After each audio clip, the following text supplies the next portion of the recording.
আসসালামু আলাইকুম ভিউয়ার্স, আজকে আমি আপনাদেরকে সকাল বা বিকালের নাস্তার জন্য চাপটি বানিয়ে দেখাবো।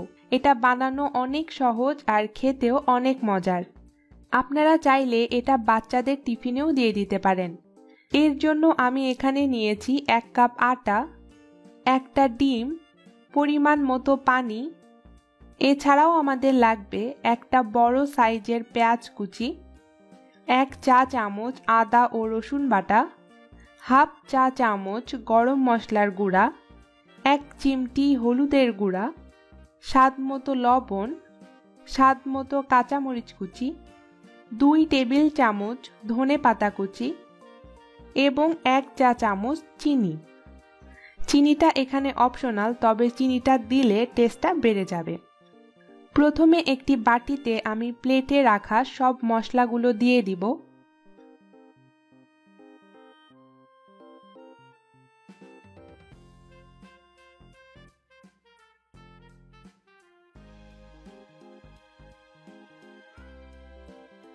এরপর হাত দিয়ে পেঁয়াজ এবং মশলাগুলোকে ভালো মতো কচলিয়ে নিব।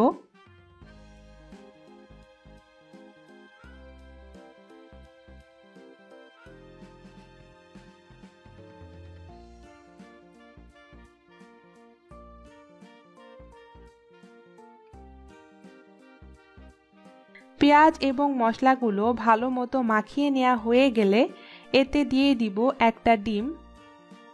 এরপর ডিমটাকে সবকিছুর সাথে ভালো মতো মিশিয়ে নিব।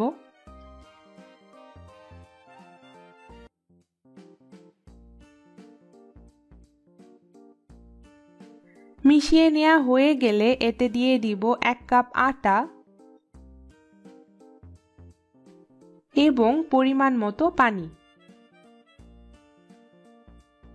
পানিটা আমি একবারে দিব না, বারে বারে দিব।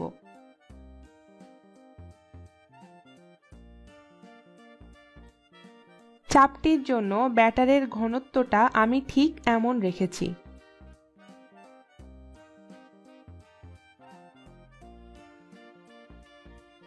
চুলাতে আমি একটি প্যান গরম হতে দিয়েছি। প্যানটা হালকা গরম থাকতেই আমি পরিমাণ মতো ব্যাটার প্যানে দিয়ে দিব। এরপর ভালো মতো চারিদিকে ছড়িয়ে দিব। হালকা গরম থাকতে প্যানে চাপটির ব্যাটার দিলে চারিদিকে ছড়াতে খুবই সুবিধা হয়।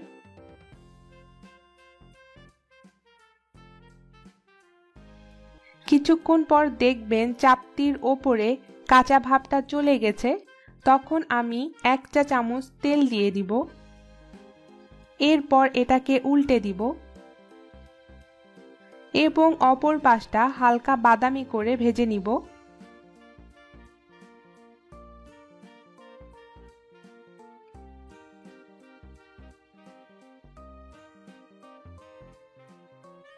এই পাশটা হালকা বাদামি করে ভাজা হয়ে গেছে।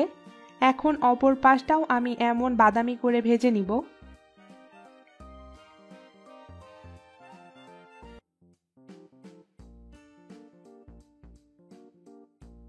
চাপটিটা হয়ে গেছে। এখন এটা আমি প্লেটে তুলে নিব।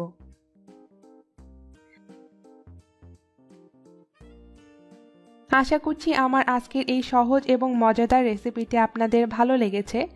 ভালো লাগলে ভিডিওটি লাইক, শেয়ার এবং কমেন্ট করবেন এবং আমার চ্যানেলের পরবর্তী ভিডিওগুলো দেখার জন্য আমার চ্যানেলটি সাবস্ক্রাইব করবেন।